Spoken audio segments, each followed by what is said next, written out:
ऐसी बहुत कहानियां आपने सुनी होगी कि कई बार आंखों से देखने वाली बात सच नहीं होती है।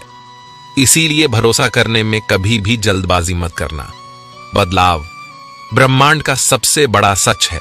आपको हमेशा इसके लिए तैयार रहना चाहिए। अपनी नौकरी या व्यवसाय में आए छोटे बड़े बदलाव से या तो हम आहत होते हैं या फिर घबरा जाते हैं। हमें यह समझना होगा कि बदलाव ब्रह्मांड का नियम है, जो किसी भी हालत में होकर रहेगा। आपकी सफलता इस बात पर निर्भर करती है कि आप किसी भी तरह के बदलाव के लिए अपने आप को कैसे तैयार रखते हैं। अगर आपने इन हालातों के लिए खुद को पहले से ही तैयार किया है तो आपको सफलता हासिल करने से कोई नहीं रोक सकता। गीता का तीसरा उपदेश यह है कि कर्म करो, फल की चिंता मत करो। कई बार हम किसी भी काम को करने से पहले उससे मिलने वाले फल की चिंता करने लगते हैं। इस वजह से जिस समय हमें काम पर फोकस करना चाहिए, हम वह भी नहीं कर पाते। नौकरी पेशा लोगों और व्यवसाय करने वालों को चाहिए कि वह फल की तुलना में काम पर ज्यादा ध्यान दें। अगर आप काम पर ज्यादा फोकस करेंगे तो उसका रिजल्ट भी आपके लिए बेहतर ही होगा। लिहाजा फल की चिंता किए बगैर पहले अपने काम को शिद्दत से करना ज्यादा जरूरी है। हल्की आशा से कर्म करने वाले मनुष्य का मन कभी शांत और संतुष्ट नहीं रहेगा, क्योंकि उसकी लालसा हर नए शिखर पर पहुंचती ही रहेगी। ऐसे में उसका मन कभी संतुष्टि का आनंद नहीं हो पाएगा। जो व्यक्ति फल की अभिलाषा हेतु कर्म करता है, फिर जब उसे उम्मीदों के अनुसार फल प्राप्ति नहीं हो पाती है तो वह निराश और दुखी हो जाता है। भगवान श्री कृष्ण अर्जुन से कहते हैं, तुम स्वयं को मुझ में समर्पित कर दो, ईश्वर पर भरोसा रखो और निस्वार्थ, निश्चल, निष्पाप और निष्पक्ष होकर बिना फल की अभिलाषा के कर्म करते जाओ। तुम्हारा जीवन सुख और संतुष्टि से भर जाएगा। देखना, दुख कभी तुम्हें छू नहीं पाएगा और मोक्ष की प्राप्ति हो जाएगी। बार बार जन्म लेने वाले अनंत इच्छाएं मनुष्य को अपनी इंद्रियों का गुलाम बना देती है। जब हम दूसरों की चुगली करते हैं तो हमें उसके भाग्य में मिलने वाले दुखों और कष्टों को भी भोगना पड़ जाता है। किसी के प्रति बुरी भावना रखना, बुरा सोचना, ईर्ष्या करना, बुरा बोलना, अपने धर्म और कर्तव्य का पालन न करने वाले कभी मोक्ष प्राप्त नहीं कर सकते हैं। कर्म अच्छा हुआ तो फल अवश्य मिलेगा और कर्म बुरा हुआ तो दंड भी अवश्य मिलेगा। मैं भूत, वर्तमान और भविष्य में होने वाली प्रत्येक घटना के हर परिणाम को देख सकता हूं। इसलिए परिणाम की चिंता छोड़कर अपने कर्म को निरंतर करते रहो। कर्म अच्छा हो या बुरा, वे तब तक पीछा नहीं छोड़ते जब तक वह कर्म करने वाले को फल की प्राप्ति नहीं हो जाती है। यानी जब तक कर्म करने वाला अपने कर्म के परिणामों को पूर्ण रूप से भोग ना ले, समय से पहले और भाग्य से अधिक कभी किसी को नहीं मिल पाता। सामान्य मनुष्य सदैव सर्वश्रेष्ठ मनुष्य को देखकर, उन्हीं के आदर्शों पर चलकर उन्हीं के जैसा बनने का प्रयास करते हैं। संसार तुम्हें वैसा ही देखेगा जिस मानसिक दृष्टि से तुम संसार को देखते हो। बुरी आदतें, बुरी चीजें और बाहरी सुंदरता के प्रति मनुष्य तब आकर्षित होता है जब वह अपनी इंद्रियों का गुलाम हो जाता है। जिस प्रकार जलते हुए छोटे से दिए की रोशनी से प्रचंड अंधकार भी समाप्त हो जाता है, उसी प्रकार जब आप मन में मौजूद अज्ञानता से भरे अंधकार रूपी कमरे में सकारात्मक सोच का तेल डालकर ध्यान का प्रकाश उजागर करेंगे तो अज्ञानता रूपी समक्ष अंधकार स्वतः ही समाप्त हो जाता है। श्रीमद् भगवद गीता का चौथा उपदेश यह है कि लोगों में अपना सहारा ढूंढना छोड़ दो। सबसे बड़ी आपके मन की यही कमजोरी होती है कि आप दूसरों में सहारा ढूंढते हैं और यही चीज आपको कमजोर बनाती है। यही चीज आपका खुद पर विश्वास खत्म कर देती है।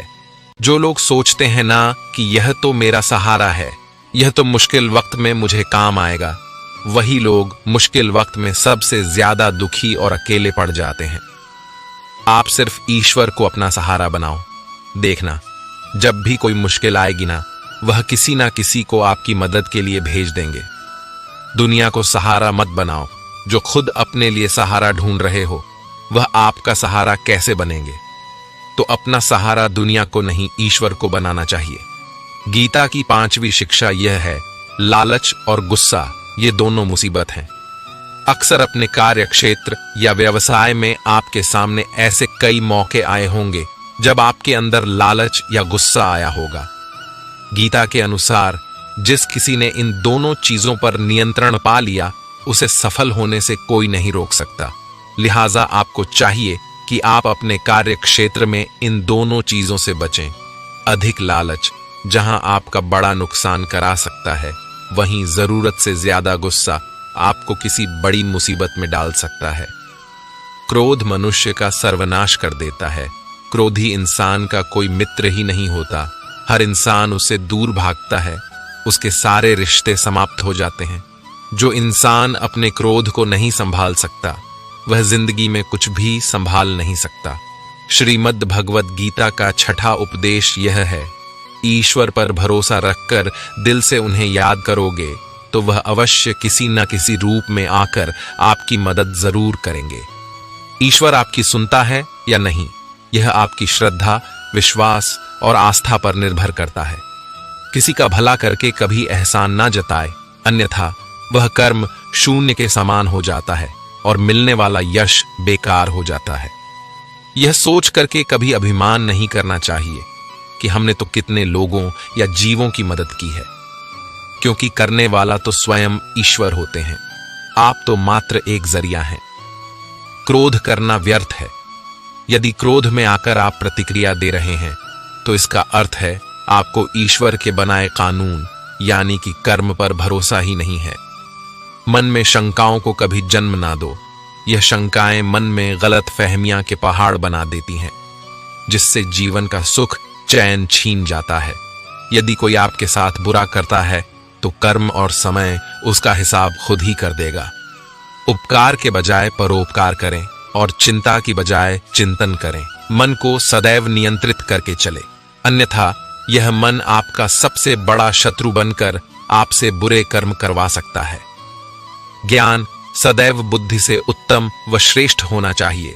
इसलिए ज्ञान अर्जित करते रहे और बांटते रहे, ताकि दूसरों का जीवन स्वर जाए। एक ही मनुष्य की हमेशा मदद न करें जब तक कि वह स्वयं ही काबिल ना हो जाए। जो व्यक्ति फल की आशा हेतु कर्म करता है, वह कर्म से ही बंद कर रह जाता है। कोई भी इंसान जन्म से नहीं, बल्कि अपने कर्मों से महान बनता है। दुनिया और लोग वैसे ही नजर आएंगे जैसा तुम देखना चाहोगे। मेरा तेरा छोटा बड़ा अपना पराया अब मन से मिटा दो, फिर सब तुम्हारा है और तुम सबके हो। फल की लालसा छोड़कर निरंतर कर्म करने वाला मनुष्य ही अपने जीवन को सुखद और संतुष्टिदायक बना पाता है। कोई भी दुख तुम्हें तब तक विचलित नहीं कर सकता जब तक तुम इंद्रियों को अपने वश में रखते हो। किसी भी जीव एवं मनुष्य से अत्यधिक लगाव एक दिन दुख का सबसे बड़ा कारण बनता है। जीवन में वही मनुष्य संतुष्ट रह सकता है जो कम से कम में भी खुश है और अधिक पाने या होने की लालसा व उम्मीद नहीं रखता है। आप खाली हाथ आए थे और खाली हाथ ही दुनिया से जाएंगे। किसी चीज से जुड़ाव महसूस करना मानवीय स्वभाव का हिस्सा है, लेकिन कई बार आपका यही जुड़ाव आपके असफल होने की वजह बन जाता है। उदाहरण के तौर पर, अगर आप किसी एक नौकरी या ऑफिस में लंबे समय तक काम करते हैं, तो वहां के लोगों से आपका जुड़ाव निश्चित है। लेकिन अगर आपको अपने करियर में तरक्की करनी है, तो आपको समय दर समय अपनी नौकरी या काम करने के तरीके में बदलाव करना होगा। बगैर इसके आप खुद को सफल नहीं बना पाएंगे। आपको हमेशा अपने दिमाग में यह रखना चाहिए कि आप इस दुनिया में खाली हाथ ही आए थे और खाली हाथ ही जाएंगे। इसलिए किसी चीज या जगह से जरूरत से ज्यादा लगाव आपके लिए खतरनाक साबित हो सकता है। गीता का 7वां उपदेश यह है कि अपने मन को शांत रखना सीखो, क्योंकि अशांत मन जीवन में सिवाय दुख के और आपको कुछ नहीं देने वाला, और एक शांत मन आपको जीवन में प्रेम और आनंद ही देगा। दुख और सुख सिर्फ शांत और अशांत मन के परिणाम है। अशांत मन दुख को ही जन्म देता है और शांत मन परम आनंद को जन्म देता है। गीता का 8वां उद्देश्य यह है कि किसी से भी हद से ज्यादा लगाव कभी मत रखना। दुर्योधन के पिता धृतराष्ट्र का राजगद्दी से बहुत ज्यादा लगाव था। राजगद्दी के आगे उन्हें कुछ भी दिखाई नहीं आता था और गद्दी के लिए उनका वह हद से ज्यादा लगाव और मोह पूरे राष्ट्र को ले डूबा, अनगिनत लोगों की मौत का कारण बन गया है। आप भी जब ऐसी ही किसी के पीछे हद से ज्यादा पागल हो जाते हैं तो वह चीज आपको मिले या ना मिले, लेकिन आपकी जिंदगी जरूर खराब कर देती है। गीता का 9वां उपदेश यह है, अध्यात्म से जुड़े एक आध्यात्मिक ज्ञान ही जीवन को सुकून की तरफ ले जा सकता है। लोगों की बातों पर जितना ध्यान देंगे उतना ही आपका खुद पर से विश्वास कम होता जाएगा। इसलिए खुद पर विश्वास कर खुद के दम पर आगे बढ़ो और स्वयं ही अपना मार्ग तय करो। जीवन में किसी भी पल कुछ भी हो सकता है। जीवन सीमित है। समय व्यर्थ मत करो। बुरे अतीत को याद करके दुखी होने से अच्छा है कि उससे सीख लो और अपने वर्तमान को सुधार कर एक बेहतर भविष्य का निर्माण करो।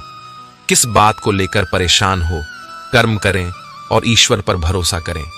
क्या होगा क्या नहीं, यह ईश्वर पर छोड़ दें। जितना अधिक पुरुषार्थ करोगे, स्वर्ग का मार्ग उतना ही सरल होगा। स्वयं को ईश्वर के चरणों में सौंप दो। नित्य अच्छे कर्म करो और लोगों की भलाई करो और उन्हें सही राह दिखाओ। एक ज्ञानवान व्यक्ति कभी भी कामुक सुख में आनंद नहीं लेता, इसलिए ज्ञानी बनो। जो हो गया वह अच्छा हुआ, जो हो रहा है वह भी अच्छा हो रहा है और जो होगा वह भी अच्छा ही होगा। वेद पुराण पढ़ने का कोई लाभ नहीं जब तक उसमें कहीं बातों को अपने जीवन में अवतरित ना करें। रावण बुद्धिमान अवश्य था किंतु ज्ञानी नहीं। उसकी अज्ञानता ने उसे क्रोधी, कामुक और अहंकारी बना दिया, जो उसकी मृत्यु का सबसे बड़ा कारण बना। मैं सभी प्राणियों को एक समान रूप से देखता हूं। मेरे लिए ना कोई कम प्रिय है और ना ही अधिक। वह ज्ञान व्यर्थ है जो सिर्फ तुम तक ही सीमित है। उस ज्ञान का कोई लाभ नहीं जिससे समाज एवं जगत का कल्याण ना किया जा सके। तुम क्यों व्यर्थ में चिंता करते हो? तुम क्यों भयभीत होते हो? कौन तुम्हें मार सकता है? आत्मा ना कभी जन्म लेती है और ना ही इसे कोई मार सकता है। यही जीवन का अंतिम सत्य है। मनुष्य के कर्म ही मनुष्य को ईश्वर के नजदीक ले जाता है या ईश्वर से दूर कर देता है। इसलिए हमेशा अच्छे कर्म ही करें। जब जब इस धरती पर पाप, अहंकार और अधर्म चरम सीमा पर होगा, तब तब उसका विनाश कर धर्म की पुनः स्थापना हेतु मैं अवश्य अवतार लेता हूं। जो दान कर्तव्य समझकर बिना किसी सोच के किसी जरूरतमंद व्यक्ति को दिया जाए, वह दान सात्विक माना जाता है। जिसने मन को जीत लिया है, उसने पहले ही परमात्मा को प्राप्त कर लिया है, क्योंकि उसने शांति प्राप्त कर ली है। ऐसे मनुष्य के मन में सुख दुख, सर्दी गर्मी और मान अपमान का कोई फर्क ही नहीं पड़ेगा। जो विद्वान होते हैं वह ना तो जीवन के लिए और ना ही मृत के लिए शौक करते हैं। गृहस्थी व समाज में रहकर परोपकार करना और अपने कर्तव्यों को पूरी निष्ठा से ईमानदारी के साथ निभाना, धर्म का पालन करना भी बड़े तप के समान होता है। गीता में ध्यान करने के लिए रोजाना निकाले जाने वाले समय को किसी की सफलता के लिए काफी अहम बताया गया है। गीता के अनुसार अगर आप रोजाना के काम से थोड़ा समय निकालकर कुछ मिनट ध्यान करते हैं तो यह आपके लिए काफी फायदेमंद होगा। इससे आपके दिमाग को शांत करने और अपने काम को दोबारा से बेहतर तरीके से शुरू करने में खासी मदद मिलेगी। हमारे मानसिक संतुलन के लिए ध्यान बहुत जरूरी है। गीता का 10वां उपदेश है कि इंसान ही आजकल इंसान का दुश्मन हो गया है। चाहे आप बिजनेस में देख लो, चाहे आप रिश्तों में देख लो, किसी भी फील्ड में आप देख लो, इंसान ही इंसान को नुकसान पहुंचा रहा है। इतना प्रतिस्पर्धा बढ़ गया है, कितनी चोरियां बढ़ रही हैं, कितना क्राइम बढ़ गया है। शास्त्रों में जो कलयुग के लक्षण लिखे गए हैं ना, कि एक दिन इंसान ही इंसान को खाएगा, वह समय आ गया है। इंसान ही तो इंसान को खा रहा है, एक दूसरे का बिजनेस खा रहा है, एक दूसरे की नौकरियां खा रहा है, एक दूसरे की जिंदगी की खुशियां खा रहा है। जो दुखी है उसे और दुखी करो, जो खुश है उसे परेशान करो, यही तो हो गया है आजकल। कहने को तो सब इंसान है, लेकिन इंसानियत कहीं दिखती ही नहीं। एक सेठ के घर से एक भिखारी निकल रहा था। उसने उस सेठ से कहा कि मुझे एक गिलास पानी पिला दो, बहुत प्यास लगी है, बहुत दूर से पैदल चलकर आया हूं, मेरे प्राण निकल रहे हैं। तो सेठ बोला कि अभी आदमी नहीं है, आदमी आ जाए तो आपको पानी दे दिया जाएगा। थोड़ी देर बाद उस भिखारी ने सेठ से कहा, आप कृपया करके मुझे एक गिलास पानी पिला दीजिए, मैं चला जाऊंगा, मेरे प्राण निकल रहे हैं और आसपास में किसी का घर भी नहीं दिख रहा। तो उस सेठ ने कहा, मैंने कहा ना कि आदमी आने वाला है, वह आ जाए तो आपको पानी मिल जाएगा। फिर वह भिखारी उस सेठ से कहने लगा कि तुम खुद ही आदमी क्यों नहीं बन जाते, थोड़ी देर के लिए तुम ही आदमी बन जाओ। आजकल यही हो गया है, यहां कोई आदमी बनने को तैयार ही नहीं है। बस लोग एक दूसरे को नोचने में लगे हैं, एक दूसरे का फायदा उठाने में लगे हैं। इसीलिए ही कलयुग को मतलबी युग कहा जाता है कि लोग सिर्फ और सिर्फ एक दूसरे से अपने मतलब से ही जुड़े हुए हैं। गीता का 11वां उपदेश यह है कि जिंदगी में कभी भी खुद को किसी का जरूरतमंद मत बनाओ, क्योंकि जब तक आप किसी के जरूरतमंद नहीं होते तब तक आपको कोई दुख नहीं पहुंचा सकता, कोई आपका फायदा नहीं उठा सकता। जिस इंसान के आप जरूरतमंद हो जाओगे वह आपका लाभ उठाना शुरू कर देता है। जिस दिन आपने अपने जीवन को किसी का जरूरतमंद बना दिया, उसी दिन से आपको उसकी गुलामी करनी पड़ती है। औरों की तो छोड़ो, जो लोग अपने नौकरों के, काम वाली भाइयों के जरूरतमंद हो जाते हैं तो उनका सब कुछ सहना शुरू कर देते हैं, क्योंकि उन्हें पता होता है कि आपका काम उनके बिना चल ही नहीं पाएगा और आप खुद से उतना काम कर नहीं पाएंगे। और दूसरा, कोई आपको मिल नहीं रहा तो उनका आपको परेशान करना शुरू हो जाता है। लेकिन जब उन्हें यह समझ आता है कि आप अपना काम खुद कर सकते हैं, तो आपको दूसरे 1000 ऑप्शन मिल सकते हैं, तो वह चुपचाप अपना काम करेंगे हैं। अब अगर आप कोई ऐसी नौकरी करते हैं जहां आपके बॉस के गलत होते हुए भी उसका टॉर्चर सहते रहते हैं, तो आपको पता होता है कि आप उसके जरूरतमंद हैं और वह उसका पूरा फायदा लेता है। और तो और, जिस घर परिवार में आप रहते हैं, अगर वहां भी आप किसी की जरूरतमंद है तो वह भी आपको पूरा चूस लेता है, क्योंकि वहां आप 24 घंटे रहते हैं, कहीं और जा ही नहीं सकते हैं। आपके सर पर चढ़कर नाचेगा वह इंसान और आपको पूरी तरह से अपने कंट्रोल में रख लेगा। लोगों को बहुत मजा आता है अपने से कमजोर इंसान को अपने कंट्रोल में रखने में। आप चाहे हजारों के लिए अच्छा करो, चाहे हर वह काम करो जिससे उन्हें खुशी मिले, पर ऐसे लोग आपकी गर्दन को दबाकर रखते हैं। आप में अगर कुछ प्रतिभा है तो आपके पंख ही काट दिए जाएंगे, हर वह कोशिश की जाएगी आपके साथ जिससे आप जिंदगी में कभी आगे ही ना बढ़ पाओ। किसी का जरूरतमंद होना मर जाने से भी बदतर होता है। जरूरतमंद आपको गुलाम बनाकर रख देती है। आपने कभी गौर किया कि आपकी जिंदगी वही लोग खराब करते हैं जिनके आप जरूरतमंद हो जाते हैं। आपका सारा दुख वहीं से आता है जिसके आप जरूरतमंद होते हैं। जरूरतमंद सिर्फ शरीर या काम की नहीं होती, सबसे बड़ी जरूरतमंद मन की होती है। हमें चाहिए हमें संभालने के लिए, नहीं तो हम खुश नहीं रह पाएंगे। अकेलापन लोगों से झेला नहीं जाता है। फिर कई बार आप ऐसे लोगों से जुड़ जाते हैं जो आपकी इस मन की जरूरतमंदी का पूरा फायदा उठाते हैं। आप उनसे रिश्ता इसीलिए जोड़ते हैं ताकि आपकी जिंदगी में थोड़ी खुशी आए, और वह लोग आपको खून के आंसू रुलाते हैं, आपकी पूरी जिंदगी नर्क बना देते हैं। याद रखना, एक बात, माँ बाप के अलावा ऐसा दुनिया में आज तक कोई पैदा नहीं हुआ है कि आप जिसके जरूरतमंद हो और वह आपका फायदा ना उठाएं। इसीलिए जिंदगी में कभी भी खुद को किसी का जरूरतमंद मत बनाना। गीता का 12वां उद्देश्य है, असफलता के डर से दोबारा प्रयास न करने वाला मनुष्य जीवन में बड़ी कामयाबी कभी प्राप्त नहीं कर सकता है। क्रोध से भ्रम पैदा होता है, भ्रम से बुद्धि व्यग्र होती है, जब बुद्धि व्यग्र हो जाती है तब तर्क नष्ट हो जाता है, और जब तर्क नष्ट हो जाता है तब व्यक्ति का नाश हो जाता है। बड़ी कामयाबी एक ऐसे ताले में बंद होती है जो 5 चाबियां से खुलती है। सकारात्मक सोच, एकाग्रता, सच्ची लगन, दृढ़ संकल्प और निरंतर प्रयास। निष्पक्ष और निस्वार्थ भाव से कर्म किए बिना मोक्ष की उम्मीद करना बेकार है। जब भी मनुष्य स्वयं के इंद्रियों के अधीन हो जाता है तो वासना, आलस और लालच जैसी बुरी आदतें मन पर सवार हो जाती हैं। लक्ष्य प्राप्त करने के लिए हमें कर्म में पूर्ण रूप से समर्पण अति आवश्यक है। इसके लिए धन की लालसा मन से निकालकर अपने कर्म पर केंद्रित होना चाहिए। कर्म को लेकर श्री कृष्ण जी कहते हैं, हे अर्जुन, तुम कर्म करने के अधिकारी हो, ना कि उससे मिलने वाले फल के। बिना फल की आशा किए जब कर्म करोगे तभी तुम फल की प्राप्ति के पात्र कहलाओगे।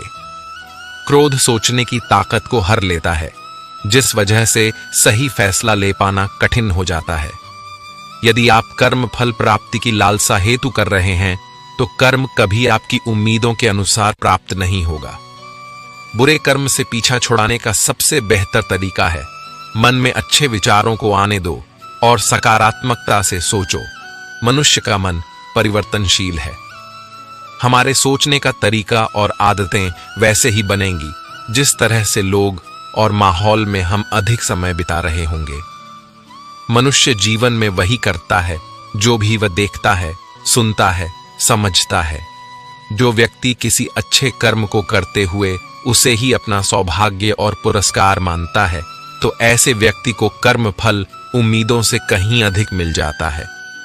कोई आपसे बड़ा है या छोटा है, अगर वह रिश्तों में अपनी मर्यादाओं को तोड़ देगा तो वह रिश्ता कभी नहीं टिक सकता।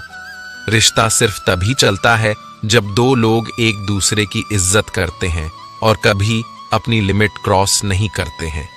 जिस रिश्ते में कोई लिमिट नहीं है, एक दूसरे की इज्जत नहीं है, वह रिश्ता आज नहीं तो कल खत्म ही हो जाता है।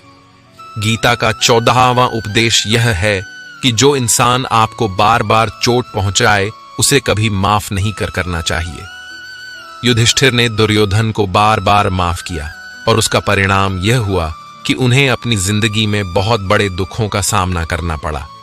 वह इंसान अगर एक बार गलती करे तो माफ करना फिर भी ठीक है, लेकिन कोई अगर बार बार गलती करे तो उसे माफ करना आपको बहुत ज्यादा नुकसान पहुंचाएगा, क्योंकि वह गलती नहीं हो रही है, उससे वह उसकी आदत है, वह ऐसा ही है, वह हमेशा आपके साथ ऐसा ही करेगा। तो बहुत ज्यादा दयालु मत बनो। किसी को माफ करने में और बेवकूफ बनने में बहुत बड़ा अंतर होता है। किसी को अगर एक बार आप माफ भी कर रहे हो तो उस इंसान से आप जरूर सावधान रहना। कहते हैं, आजमाए हुए को फिर आजमाना मिट्टी मुंह में डालने के बराबर होता है। जिससे धोखा खाया है, जिससे आपको तकलीफ मिली है, उस पर भरोसा गलती से भी मत करना। तो माफ उतना ही करो जितने में आप बेवकूफ ना लगो। गीता का 15वां उद्देश्य यह है, जो आपके मुंह पर अपनापन दिखाए, आपकी पीठ पीछे आपको नुकसान पहुंचाए, ऐसे लोगों से दूर ही रहना।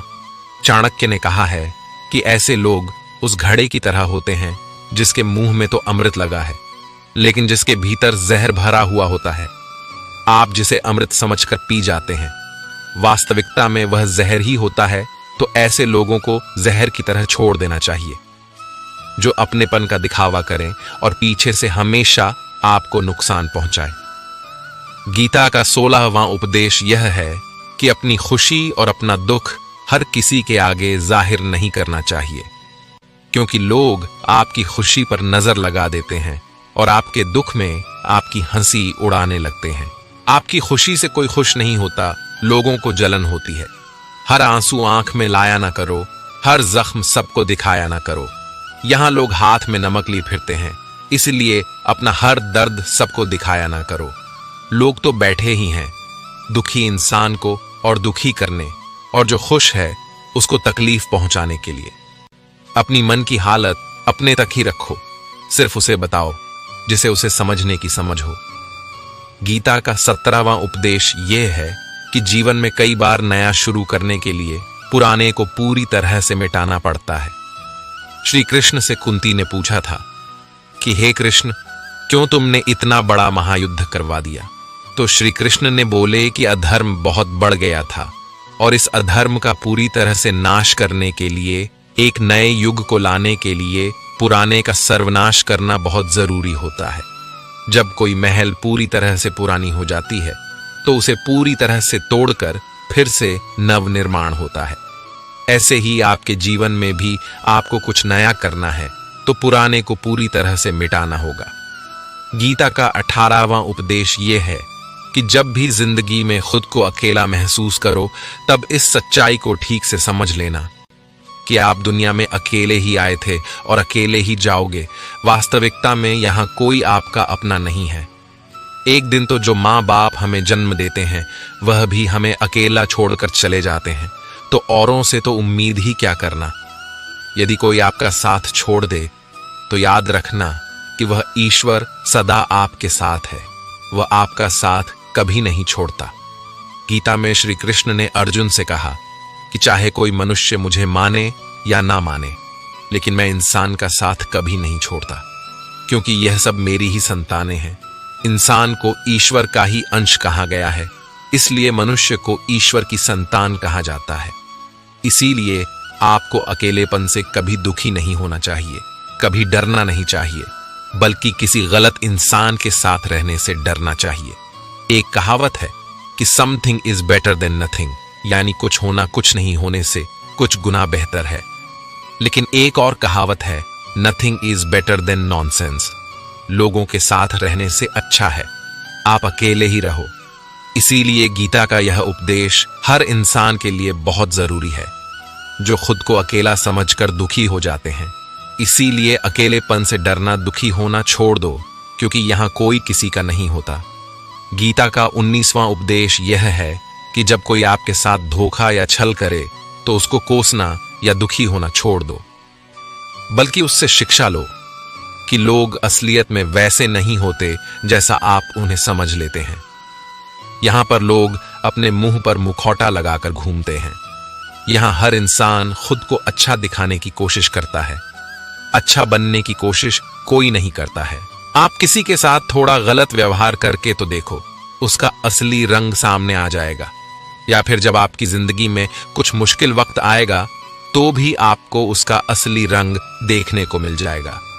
इसीलिए किसी पर भी जल्दी भरोसा नहीं करना चाहिए, किसी से भी इतनी उम्मीद नहीं लगानी चाहिए कि बाद में हमारा दिल ही टूट जाए, क्योंकि दुनिया के लोग ना कभी किसी के हुए हैं और ना कभी किसी के होंगे। अपना दिल उस ईश्वर को समर्पित कर दो, फिर देखना आपका दिल कोई नहीं दुखा पाएगा। श्री कृष्ण ने अर्जुन से गीता के 12वें अध्याय भक्ति योग में कहा है कि हे अर्जुन, अपना मन, अपनी बुद्धि, अपना दिल सिर्फ भक्ति में लगा दे, फिर देखना तेरा दिल कोई नहीं दुखा पाएगा, कोई तेरा दिल नहीं तोड़ पाएगा। याद रखना, इस दुनिया में आप जिससे भी सबसे ज्यादा दिल लगाओगे, सबसे ज्यादा दुख भी आपको वही इंसान देगा, क्योंकि इस दुनिया में दिल की कोई कदर नहीं है, भावनाओं की कोई कदर नहीं है। कदर होती है बस मतलब की, फायदे की, कि आपसे किसी का क्या फायदा हो सकता है। जब तक आपसे लोगों का मतलब है तब तक सब लोग आपसे अच्छा चलते हैं। जैसे ही उनका मतलब खत्म हो जाता है वैसे ही उनका बात करने का तरीका भी बदल जाता है। इसीलिए जब आप किसी से नया नया मिलते हैं तो उस पर यकीन मत करिए, वह सिर्फ एक मुखौटा है आपको दिखाने के लिए, आपको फंसाने के लिए। अब यह आप पर निर्भर करता है कि आप उसमें फंसते हैं या अपनी समझ से काम लेते हैं।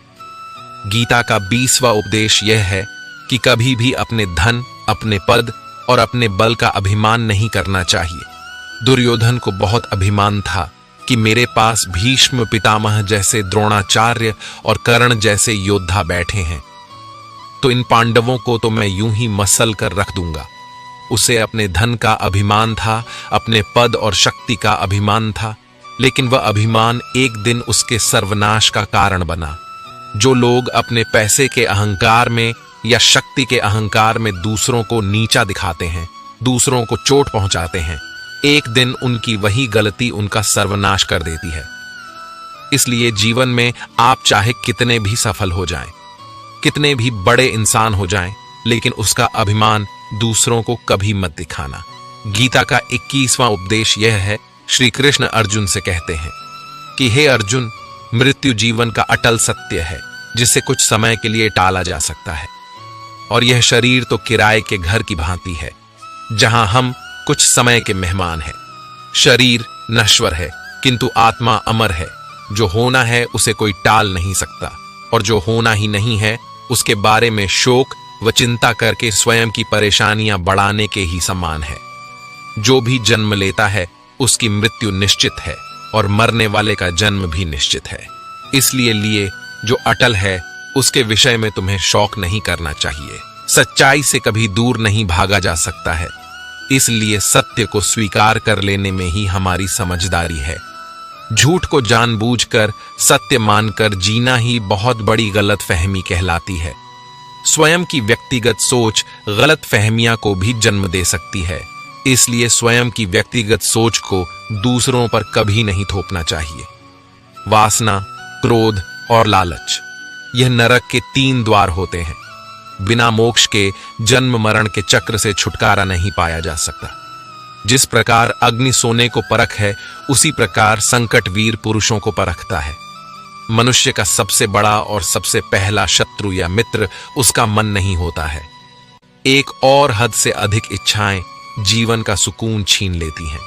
बिना किसी पुरुषार्थ के आप अच्छे फल व सकारात्मक परिणाम की कामना ही नहीं कर सकते। यदि आप धर्म के मार्ग पर चलते हैं तो परिणाम की चिंता किए बिना अपने धर्म का निडरता से पालन करें। आप जैसा सोचते हैं आप वैसे ही बनते हैं। किसी की सफलता के लिए काम से पहले सोच अहम होती है। मसलन, अगर आपकी सोच सकारात्मक है तो आप खुद को बुरे से बुरे वक्त में भी सकारात्मक बनाए रखेंगे। इससे आपको उन बुरे दिनों में भी अपने काम को बेहतर तरीके से करने का मौका मिलेगा, जो भविष्य में आपके लिए बड़ा लाभ लेकर आएगा। वहीं इसके उलट अगर आपकी सोच नकारात्मक है तो आपके तमाम प्रयासों के बाद भी आपको सफलता नहीं मिलेगी। लिहाजा आपकी सफलता में आपकी सोच एक बड़ी भूमिका निभाती है। गीता का 22वां उपदेश यह है कि जहां आपके लिए प्रेम और इज्जत नहीं है वहां कभी मत जाओ। महाभारत का युद्ध शुरू होने से पहले श्री कृष्ण हस्तिनापुर गए थे, पांडवों की तरफ से शांति प्रस्ताव लेकर के। तब शकुनी ने दुर्योधन से कहा, यह कृष्ण बड़ा मायावी है, अगर यह हमारे पक्ष में आ जाए तो समझ लो पांडव हार ही गए। तो इसकी सेवा करो, इसको अपने घर आने का निमंत्रण भेजो, इसे खुश करो। जब श्री कृष्ण हस्तिनापुर पहुंचे तो दुर्योधन ने उन्हें अपने घर आने के लिए कहा और श्री कृष्ण से कहा, आप मेरे घर में रहिए, मेरा आतिथ्य स्वीकार कीजिए, मेरे घर में भोजन कीजिए। तो श्री कृष्ण ने दुर्योधन से कहा कि दुर्योधन, इंसान को किसी के घर तभी भोजन करना चाहिए, तभी जाना चाहिए, या तो उसे बहुत प्रेम हो या तो हमारे जीवन में कोई बहुत बड़ी आपत्ति आ गई हो। ना तो मेरी जिंदगी में कोई आपत्ति आई है और ना ही तुम्हारा मुझसे कोई प्रेम है, तो तुम्हारे घर तो मैं कभी नहीं आऊंगा। तुम मुझे अपने घर बुला रहे हो सिर्फ और सिर्फ अपना मतलब पूरा करने के लिए, और मतलबी लोगों के घर कभी नहीं जाना चाहिए। इसीलिए इससे हमको यह शिक्षा मिलती है कि जिसके दिल में आपके लिए प्रेम नहीं है, इज्जत नहीं है, वहां आपको कभी नहीं रहना चाहिए। आपको सिर्फ उसी जगह रहना चाहिए जहां आपकी कदर हो, आपको इज्जत मिले और जहां आपको प्रेम मिले। गीता का 23वां उपदेश यह है कि मूर्ख और दुष्ट लोगों को कभी ज्ञान नहीं देना चाहिए। इससे उनके अहंकार को चोट लगती है और वह आपके लिए मन में वैर भाव लेकर बैठ जाते हैं और वक्त आने पर आपको ही नुकसान पहुंचाते हैं। मनुष्य जीवन बहुत दुर्लभ है, इसे व्यर्थ न जाने दो। जीवन में ऐसे कर्म करो जो आने वाले मानव जाति के लिए प्रेरणा स्रोत बन सके। श्री कृष्ण अर्जुन से कहते हैं कि हे अर्जुन, जो जीवन के मूल्य को जानता हो वह मनुष्य अपने जीवन का मूल्य निर्धारित कर जीवन को एक बड़ा लक्ष्य प्रदान कर पाता है। स्वयं के लिए सर्वश्रेष्ठ बने, आपका मूल्य समझकर दुनिया एक दिन आपका सम्मान करेगी। जीवन ना तो भविष्य में है न अतीत में, जीवन तो इसी क्षण में है, इसलिए वर्तमान को खुश होकर जियो। श्री कृष्ण अर्जुन से कहते हैं कि हे अर्जुन, तुम्हारे तथा मेरे अनेक जन्म हो चुके हैं। मुझे तो वह सब जन्म याद है, लेकिन तुम्हें नहीं है। खुद को जीवन के योग्य बनाना ही सफलता और सुख का एकमात्र मार्ग है। ईश्वर आपके जीवन को सुधारने हेतु अनेक कर्म करने के मौके देता है, किंतु मनुष्य अपनी इंद्रियों के अधीन रहकर उन मौकों का सही लाभ नहीं उठा पाता है। अच्छे कर्म करने के मौके कभी न छोड़े। कर्म करो। फल की लालसा छोड़कर कर्म करने वाला मनुष्य ही अपने जीवन को सफल बना पाता है। बुरे कर्मों के बाद जिंदगी भर कितने भी अच्छे कर्म कर लो, किंतु बुरे कर्मों का फल अवश्य ही मिलकर रहेगा। श्री कृष्ण अर्जुन से कहते हैं, हे अर्जुन, एक सच्चा योगी अपने कर्म फल की इच्छा किए बिना कर्म को धर्म समझकर पूरी निष्ठा से करता है। जो मनुष्य ना तो कर्म फल की इच्छा करता है और ना ही कर्म फलों से घृणा करता है, वह सन्यासी जाना जाता है। जीवन में किसी भी मुकाम को प्राप्त किया जा सकता है जब मनुष्य अपने मन पर नियंत्रण और खुद पर विश्वास रखकर आगे बढ़े, तो जान निर्बलता अवश्य ईश्वर देता है, किंतु मर्यादा मनुष्य का मन ही निर्मित करता है। गीता के अनुसार किसी भी सफल आदमी के पीछे उसकी सोच का एक बड़ा रोल होता है। अगर आपकी सोच बड़ी है तो देर से ही सही, लेकिन आपको सफल होने से कोई नहीं रोक सकता, बशर्ते आप उस सोच को पूरा करने के लिए मेहनत कर रहे हों। सफल होने के लिए आपकी सोच का बड़ा होना जरूरी है। गीता में लिखा है कि अपनी बड़ी सोच को पूरा करने के लिए आपके सामने कई तरह की दिक्कतें आएंगी, लेकिन आपको इन सब को पार करते हुए अपना काम करते रहना होगा, तभी जाकर आप अपने क्षेत्र में सफल हो सकते हैं। गीता का 24वां उपदेश यह है, आप चाहे कितने भी अच्छे हों, लेकिन अगर बुरे लोगों के साथ रहोगे तो आपका भी वही हाल होगा जो बुरे लोगों का होता है। भीष्म पितामह एक ब्रह्मचारी थे, धर्मात्मा थे, लेकिन वह अधर्म के पक्ष में खड़े हो गए।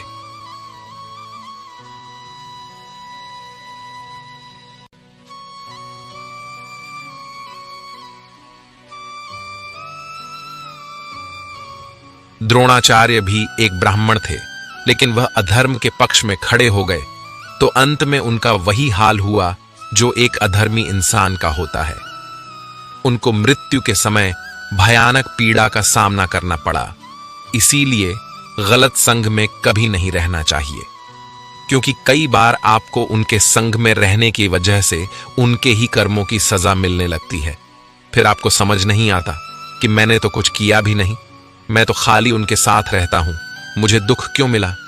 बुरे लोगों का संग आपकी जिंदगी में कभी खुशी नहीं लाएगा, इसलिए हमेशा अच्छे संग में रहना चाहिए।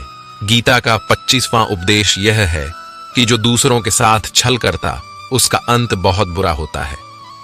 दुर्योधन का मामा शकुनी और दुर्योधन ने पांडवों के साथ जीवन भर छल किया, हर पथ पर उन्हें धोखा दिया, कभी ईमानदारी से उनके साथ नहीं चला, और उसका परिणाम दुर्योधन को यह मिला कि उनके दल का हर एक बड़ा योद्धा छल के द्वारा ही मारा गया। क्योंकि दुर्योधन ने जैसा कर्म किया था उसको वैसा ही फल मिला। सारा जीवन भर उसने छल किया, तो अंत में उसकी खुद की मृत्यु भी एक छल से ही हुई थी।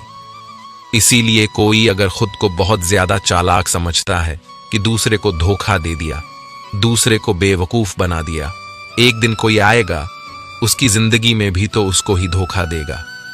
क्योंकि कर्म सबके चेहरे याद रखता है, जो जैसा कर्म करता है उसको वैसा फल जरूर मिलता है।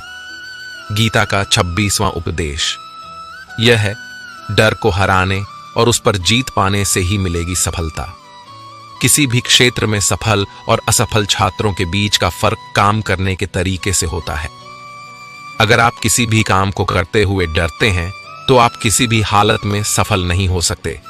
अपने क्षेत्र में सफल होने के लिए जरूरी है कि आप पहले अपने डर पर जीत हासिल करें। बगैर ऐसा किए आप अपने क्षेत्र में बेहतर नहीं कर पाएंगे। डर और चिंता किसी भी सफल आदमी के सबसे बड़े दुश्मन होते हैं। जीवन में जब भी कोई मुश्किल आए तो हिम्मत मत हारो, बस थोड़ा धीरज रखो। जो लोग मुश्किल वक्त में खुद को थोड़ा संभाल कर धीरज रखते हैं, वह हर मुश्किल को आसानी से पार कर जाते हैं। एक राजा अपने गुरुजी के पास गया और उसने गुरुजी से जाकर बोला कि ऐसे तो राज्य में हर प्रकार की खुशहाली है, पर वक्त का कोई भरोसा नहीं है। अगर कभी जिंदगी में कोई मुश्किल वक्त आए तो उस वक्त के लिए मुझे कोई मंत्र दीजिए, कोई शिक्षा दीजिए कि उस बुरे वक्त से कैसे बाहर निकलना है। तो गुरुजी ने उसे एक ताबीज बांध कर दे दिया और राजा से कहा कि इस ताबीज में मैंने एक मंत्र लिख कर रखा है। जब तुम्हारी जिंदगी में बहुत बुरा वक्त आए और तुम्हें लगे इससे बुरा तो कुछ हो ही नहीं सकता है, उस समय पर यह ताबीज खोलकर तुम इस मंत्र को पढ़ लेना है। तुम्हारे अंदर बहुत शक्ति आ जाएगी।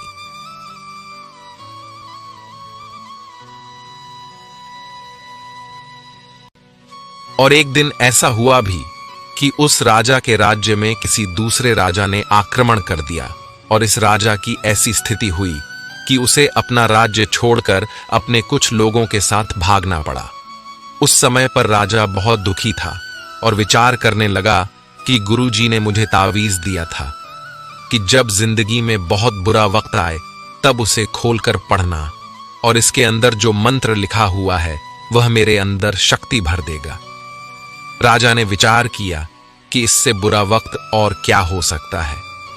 उसने गुरुजी का दिया हुआ वह ताबीज खोला और उसके अंदर लिखा हुआ था कि यह वक्त भी गुजर ही जाएगा। इस वचन को पढ़कर राजा के मन में एक शक्ति आई कि यह जो बुरा वक्त है यह भी टिकने वाला नहीं है, यह भी निकल ही जाएगा। इसलिए मुझे हिम्मत नहीं हारनी, वापस से अपनी सेना खड़ी करनी है। उस राजा ने वापस अपने सैनिकों को जमा करके अपनी सेना को खड़ा किया और उस राजा पर हमला करके अपना राज्य वापस प्राप्त किया। तो जिंदगी में स्थिति चाहे कितनी भी बुरी क्यों ना हो, वह हमेशा के लिए नहीं रहने वाली। वो भी एक दिन गुजर जाएगी। वह चाहे कैसा भी हो, एक दिन जरूर बदल जाएगा। हमारी जिंदगी में ना जाने कितनी बार दुख आए, कितनी बार मुश्किल वक्त आए, लेकिन हम हर बार निकल जाते हैं। ऐसे ही आपकी जिंदगी में जब कोई मुश्किल वक्त आए तो मन में यह विश्वास रखना कि यह वक्त भी एक दिन गुजर ही जाएगा। इसलिए अपनी हिम्मत मत हारो। अगर आपके अंदर धीरज है तो आप बुरे से बुरे वक्त को भी जरूर पार कर जाओगे। गीता का 27वां उपदेश यह है कि आज के युग में बहुत ज्यादा अच्छे मत बनो, नहीं तो यह दुनिया आपको लूट के कंगाल कर देगी। पांडवों की कहानी यह शिक्षा देती है कि ज्यादा अच्छा बनना आपको कई बार बहुत दुख दे सकता है। जो पांडव हमेशा धर्म पर चलते थे, कभी कोई गलत काम नहीं किया, लेकिन उनका सारा राज्य पाठ चला गया। उनकी पत्नी को भरी सभा में नग्न करने की कोशिश की गई। दीक्षा लेकर के उन्हें अपनी जिंदगी गुजारने पड़ी। कारण क्या था? वह कुछ ज्यादा ही अच्छे बन रहे थे। यह तो तब की बात है और आज की दुनिया तो और बदल चुकी है। लोग अच्छे इंसान को इज्जत कम देते हैं, बल्कि उसका इस्तेमाल ज्यादा किया जाता है। अगर आप भी लोगों के साथ अच्छा चलते हैं तो आप इस चीज को खुद अनुभव कर पाएंगे। आप जितना लोगों के साथ अच्छा चलते हैं, लोग आपके साथ उतना गलत व्यवहार करते हैं। लोग आपका उतना ज्यादा इस्तेमाल करते हैं। आप दूसरों की खुशी के लिए कुछ भी करते जाते हैं और लोग सिर्फ आपका फायदा लेने में लगे रहते हैं। इसीलिए आज के जमाने में खुश रहना है तो बहुत ज्यादा अच्छे मत बनो। इसका मतलब यह नहीं कि आप बुरे इंसान बन जाओ। आप अपनी नजर में अच्छे बनते रहे। दुनिया की नजर में अच्छे बनने की कोशिश कभी मत करना। गीता का 28वां उपदेश यह है कि आप अपने गुजरे हुए वक्त को भूल जाओ, क्योंकि अगर आप गुजरे हुए वक्त के दुख में जीते रहोगे, उसके पश्चाताप में जीते रहोगे, तो आज भी आप कभी खुश नहीं रह पाओगे। समझदार लोग जो समय चला गया है उसका दुख कभी नहीं करते। आपका बीता हुआ कल कैसा भी क्यों ना हो, पर उसका प्रभाव आपके आज पर नहीं पड़ना चाहिए। जो भी आपके साथ हुआ उससे शिक्षा लो कि अब यह जिंदगी में आगे नहीं होने देंगे हम, और जीवन में आप आगे बढ़ जाओ। कई बार लोग रोते रहते हैं कि उस इंसान ने मेरे साथ इतना गलत किया, इसीलिए आज जिंदगी में मैं इतना दुखी हूं। लोग कोसते रहते हैं दूसरों को कि उसकी वजह से मेरी जिंदगी में दुख है, उसकी वजह से मेरी जिंदगी खराब हो गई है। लेकिन जब तक आप उसे कोसते रहेंगे, आप जिंदगी में कभी खुश नहीं रह पाएंगे, कभी आगे नहीं बढ़ पाएंगे। जो हुआ, जो लोगों ने आपके साथ किया, उसे आप बदल नहीं सकते, लेकिन आपका आज आप जरूर बदल सकते हो। कल के दुख से छूटना चाहते हो तो कल में नहीं, आज में जीना शुरू करो। आपको ऐसा एक भी इंसान नहीं मिलेगा जो अपने कल में जीता और प्रसन्न रहता हो। सिर्फ वही इंसान खुश रहेगा जो अपने आज में जीता है। कल में जीने वाला इंसान किसी ना किसी पीड़ा से जुड़ा होता है, किसी ना किसी दुख, किसी ना किसी पश्चाताप से जुड़ा होता है। कल में जीना आपकी जिंदगी की सारी खुशियां छीन लेगा, तो जितना हो सके अपने पास्ट को भूल जाइए और अपने प्रेजेंट में जीना शुरू कीजिए। गीता का 19वां उपदेश यह है कि हमारे रिश्तेदार ही हमसे सबसे ज्यादा जलते हैं। हमारी सफलता से सबसे ज्यादा दिक्कत हमारे रिश्तेदारों को ही होती है। बाहर वालों को कोई फर्क नहीं पड़ता कि आपकी जिंदगी में क्या हो रहा है, और जो आपके रिश्तेदार होते हैं उनकी पूरी नजर रहती है आपकी जिंदगी पर। बाहर से तो वह यही कहेंगे कि आगे बढ़ो, सफल हो जाओ, खुश रहो जिंदगी में, और जब उन्हें आप अपनी सफलता के बारे में बताएंगे, अपनी किसी कामयाबी की खबर उनको सुनाएंगे, तो उसे सुनकर उन्हें बिल्कुल भी खुशी नहीं होती। कई बार सारी दुनिया आपको पसंद करती है, आपके काम की तारीफ करती है, लेकिन आपकी कदर घर में ही नहीं होती है। महाभारत का युद्ध बाहर के लोगों में नहीं हुआ था, यह भाइयों के आपस की लड़ाई थी। पांडवों के हर सुख से दुर्योधन जलता था। जब भी पांडव किसी काम में सफल होते थे, उसे बिल्कुल भी बर्दाश्त नहीं होता था। दुर्योधन हर कोशिश करता था पांडवों को नीचा गिराने का, जितना हो सके उन्हें दुखी करने का, और वहीं भाइयों की आपसी जलन महाभारत के युद्ध की वजह हुई, जिसमें न जाने कितने अनगिनत लोग मारे गए। बाहर वाले को क्या फर्क पड़ता है कि आप कैसी जिंदगी जीते हैं, लेकिन यह जो रिश्तेदार होते हैं, ये जो करीबी लोग होते हैं, मजाल जो इन्हें आपकी खुशी बर्दाश्त हो जाए, सबसे खतरनाक होते हैं यह लोग, क्योंकि यह बाहर से बहुत मीठा चलते हैं, आपको अच्छे अच्छे शब्द कहते हैं, लेकिन आपके पीठ पीछे यह आपसे जरा भी खुश नहीं होते। तो इसीलिए किसी को भी अपना समझने से पहले आप यह जरूर चेक कर लें कि वह सच में आपका अपना है या सिर्फ अपनेपन का दिखावा कर रहा है। गीता का 30वां उपदेश यह है, दुविधा में रहना कई बार आपके लिए काफी नुकसानदायक साबित हो सकता है।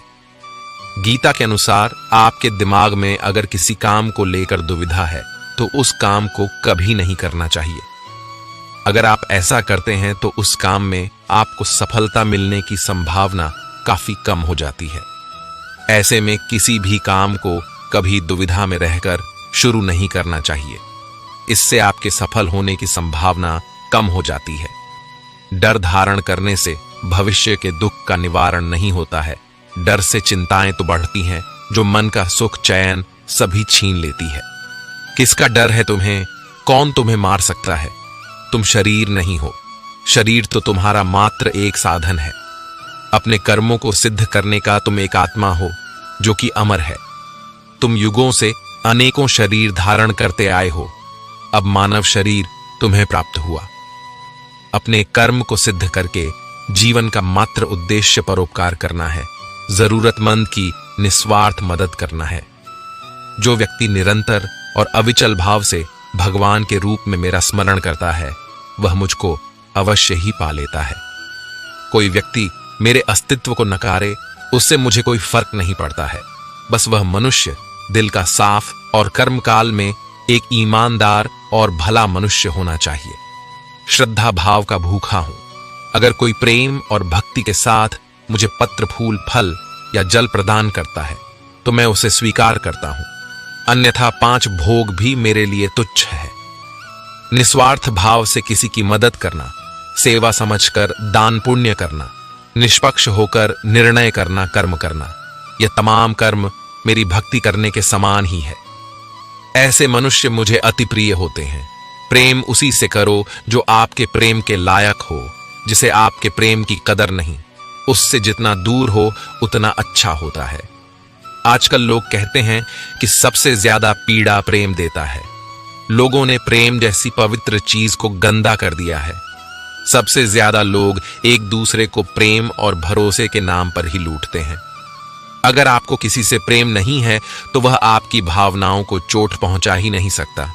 संबंध चाहे जो भी हो, हद से ज्यादा किसी से प्रेम करोगे और अगर वह उसके लायक नहीं तो सिवाय दुख के और कुछ नहीं मिलेगा।